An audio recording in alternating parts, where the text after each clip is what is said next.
qu'ils commandèrent à 2 de leurs plus brillants et habiles citoyens de concevoir et construire un stupéfiant superordinateur pour calculer la réponse à la vie, à l'univers et à tout le reste. Nous voulons que tu nous donnes la réponse. On préférerait que ce soit une réponse simple. As-tu Une réponse à vous donner? Oui, mais elle ne vous plaira pas.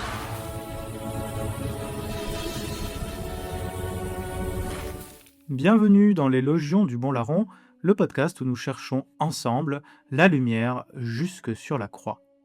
Il y a dans l'écriture une délicatesse que nous oublions souvent. Dieu ne parle jamais de manière abstraite. Il ne parle pas en concepts techniques, ni en système philosophique, ni en raisonnement détaché de la vie concrète. Dieu parle dans la matière même de notre humanité. Il parle avec nos images, nos gestes, nos symboles, notre chair. Et parfois, il parle même à travers la forme de nos lettres. Nous avons l'habitude de lire la Bible en suivant les phrases, les mots, les histoires, mais avant les mots, il y a les lettres, et ces lettres, surtout dans la tradition hébraïque, ne sont pas de simples outils de communication. Elles sont déjà une pédagogie, une initiation, une catéchèse silencieuse. Chaque lettre porte une image, un mouvement, un pas dans la marche intérieure de l'homme vers Dieu. Et au cœur de cet alphabet, il y a un mystère. La première lettre, l'Aleph, et la dernière lettre, le Tav. Non pas seulement le début et la fin, mais le sacrifice et l'accomplissement, la force et la croix, la montée et le retour. Comme si Dieu avait gravé, dans la forme la plus simple de l'écriture humaine, un résumé de l'histoire du salut. Et puis, il y a le nombre, un autre langage, un autre alphabet, celui du cosmos, des rythmes, des saisons, des générations, et parmi eux, un chiffre étrange revient sans cesse, 42. 42 générations jusqu'au Christ, 42 étapes dans le désert, 42 mois dans l'Apocalypse. Et de manière presque ironique, presque prophétique, dans une célèbre œuvre de fiction, un super ordinateur met 7 millions et demi d'années à calculer la réponse à la grande question sur la vie, l'univers et le reste. Et La réponse à la grande question de la vie, de l'univers et de tout le reste est 42. 42. Mais le film comme le livre laisse la question sans réponse. La réponse existe, mais personne ne se souvient quelle était la question qui avait été posée. Et peut-être que cela dit quelque chose. Les nombres peuvent éclairer, ils peuvent guider, ils peuvent fasciner, mais ils ne peuvent pas sauver. Parce que le sens ultime ne se trouve pas dans un calcul, il se trouve dans une rencontre. Aujourd'hui, dans ce Logion, nous allons marcher sur ce double chemin, celui des lettres et celui des nombres. Nous allons voir comment l'Aleph et le Tav portent déjà la croix en filigrane et comment le 42, même plus Beth, ouvre le mystère du baptême et de la vie trinitaire. Nous ne le ferons pas comme des techniciens de symbolisme, mais tout simplement comme des chrétiens qui avons la certitude que les nombres, bien entendu, ne peuvent pas transmettre la vérité, mais peuvent juste la pointer du doigt, car la vérité n'est pas une formule pour nous, non, la vérité est une personne qui appelle, qui se donne et qui marche avec nous. Entrons maintenant dans le mystère des lettres hébraïques. En hébreu ancien, l'Aleph est un bœuf dans la forme hiéroglyphique. Tête massive, corne puissante, force canalisée, il ouvre l'alphabet comme un premier pas vers Dieu. C'est un bœuf domestique. Sa force est offerte, sa vie est donnée, et il est docile devant le divin. Mais le bœuf dit aussi l'ambiguïté qu'il y a en l'homme. C'est le même animal qui deviendra, au pied du Sinaï, le veau d'or, la caricature d'un dieu domestiqué, d'un dieu à notre image, d'une idolâtrie. Le premier geste de l'alphabet révèle déjà le drame humain. Les traditions rabbiniques insistent. L'alphabet ne se lit pas comme une ligne droite, il se lit comme la circonférence d'un cercle. Il n'y a pas simplement un début et une fin, il y a un retour. Chaque lettre est une étape, une montée, un apprentissage, comme si chaque forme conduisait l'homme d'une idole possible vers une liberté plus grande. L'alphabet est donc une initiation, un pas à pas vers la perfection, disent les textes. Arrive alors la dernière lettre, le tav. Dans les manuscrits anciens, le tav est parfois représenté avec un pied brisé. Rabbi Akiva dit « Pourquoi le pied, avant du tav, est-il brisé ?» Pour apprendre que celui qui étudie la Torah doit se briser les jambes pour mieux s'y consacrer et ne plus se tenir au-dessus des autres créatures. Le tav est l'humilité, une lettre qui s'achève en se courbant, une fin qui apprend à se faire petite.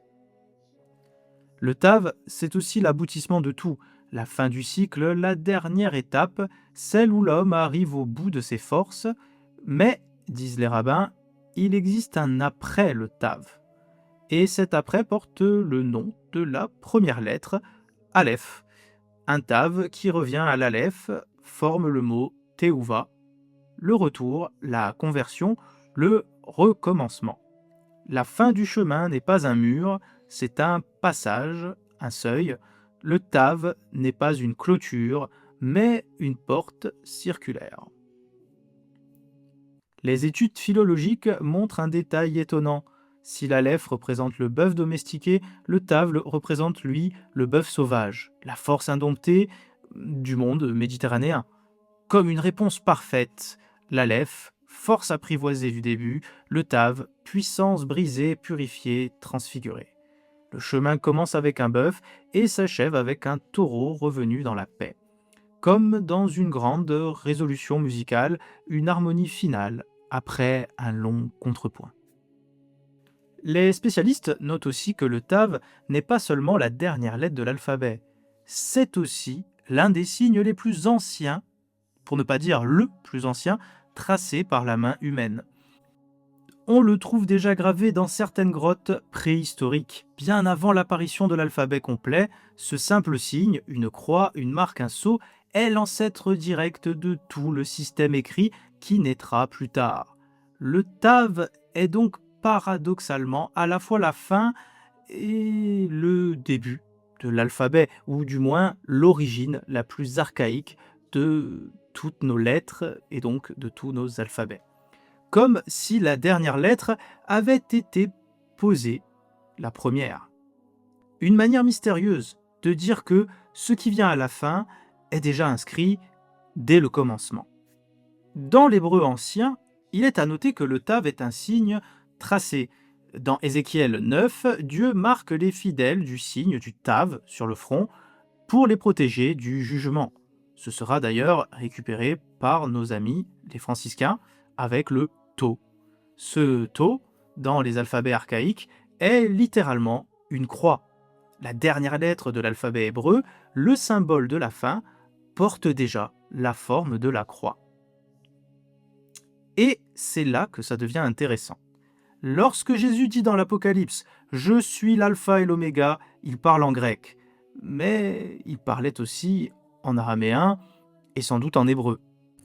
Et tout simplement, pour ces locuteurs juifs, ce qu'il aurait dit semblait renvoyer à « Je suis l'Aleph et le Tav ». Non pas seulement le premier et le dernier, mais le début qui mène à la croix, et donc l'image du taureau, du bœuf, du veau d'or, et à la fin de la croix.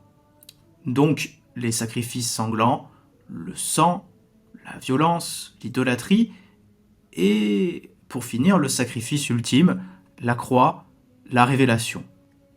Donc on peut parler ici en quelque sorte d'un cercle du salut, un mouvement éternel de la miséricorde de Dieu comme un clin d'œil. Et le Christ donc se présente comme la totalité du langage de Dieu, du premier souffle jusqu'à l'achèvement. Tout le parcours de l'alphabet, du bœuf au tav, de la force brute à la croix, est une catéchèse, une pédagogie gravée dans les formes bien avant que les mots n'existent. Ce n'est donc pas un hasard, en tout cas il est très difficile, je trouve, de le penser ainsi. Non, pour nous c'est une signature, une manière pour Dieu de dire le commencement comme la fin m'appartiennent et tout ce qui se trouve entre les deux est porté par ma miséricorde. Maintenant, passons au plus croustillant, le nombre 42. Le nombre 42 est l'un de ces signes bibliques qui traversent le texte comme une veine souterraine. On le retrouve partout, nous l'avons déjà dit, 42 générations jusqu'au Christ, 42 étapes du désert dans le livre des Nombres, 42 mois dans l'Apocalypse, toujours à des endroits où quelque chose se décide, des moments de bascule, où l'homme passe d'un monde à un autre. Mais pour comprendre ce 42, il faut regarder non pas le chiffre, mais sa composition. Car 42, en hébreu, c'est même 40 et baisse 2. 2 lettres, 2 visions du monde, 2 étapes dans la vie spirituelle de l'âme humaine. Même, c'est la lettre de l'eau. Dans l'hébreu ancien, elle a la forme d'une vague, de 3 vagues exactement. Comme un flux qui emporte, qui stabilise, qui remet en question. Même dit les eaux du commencement, les eaux du déluge, les eaux du Jourdain, les eaux de la matrice. Toujours un lieu où l'on descend pour être recréé. C'est aussi le chiffre 40, le temps des purifications, 40 jours d'orage, 40 années d'exode, 40 jours sur la montagne, 40 jours au désert pour le Christ. Partout, le même mouvement, Dieu plonge l'homme dans l'épreuve pour lui rendre un cœur neuf, pour transformer son cœur de pierre en cœur de chair. Même, c'est le moment où la vie nous remue, où nos appuis disparaissent, où le vieil homme se fissure. Puis vient un Beth. C'est la maison, la lettre de l'abri, de la communion, du foyer. C'est par elle que s'ouvre toute la Bible, puisque le premier mot, Bereshit, commence par Beth. Beth dit « Où vis-tu? Où reposes-tu ton cœur? Quelle demeure choisis-tu » Et Beth porte le chiffre 2, le chiffre du choix, de la bifurcation, de l'appel à discerner. Le 2 humain est souvent divisé, déchiré, ambivalent. Mais le 2 divin est relation, alliance, dépendance libre, ouverture à l'autre.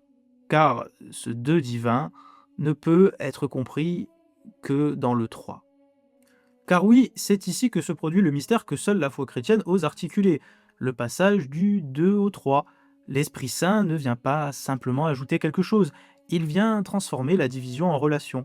Là où le 2 humain symbolisait l'ambiguïté, le 2 divin est en fait toujours un 3.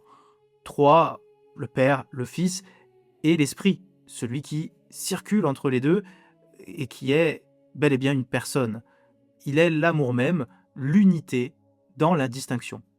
Le baptême introduit le disciple dans cette circulation. En effet, la formule baptismale le dit explicitement « Je te baptise au nom du Père, du Fils et du Saint-Esprit ». Ce n'est pas juste un protocole, c'est une description ontologique. Le baptisé sort du 2 humain pour entrer dans le 3 divin, la structure même de la réalité ultime, pourrait-on dire de la réalité tout court. Le chaos même est traversé, la maison baisse, s'ouvre, et l'Esprit fait de nous des habitants, non pas d'une maison extérieure, mais du foyer même de Dieu. Le baptême n'est pas un symbole, c'est une adoption filiale, une insertion dans la dynamique trinitaire, une naissance à la relation. Si 42 est égal à même plus baisse, alors le baptême révèle enfin ce que ce nombre anticipait. 40, être remodelé dans l'épreuve. 2, choisir sa demeure. Et ce qui n'apparaissait pas encore, 3, être introduit dans la communion. Car la dernière étape, celle que le nombre ne pouvait pas encore dire, c'est l'esprit. Dans le baptême, le disciple apprend que la réponse n'est pas un chiffre, ni un symbole, ni une structure, ni une gnose quelconque ou un savoir occulte, ésotérique, caché, mais une relation. Au terme de ce parcours, quelque chose apparaît avec une clarté nouvelle. Les nombres nous conduisent loin, très loin, mais ils ne peuvent pas nous conduire jusqu'à la fin.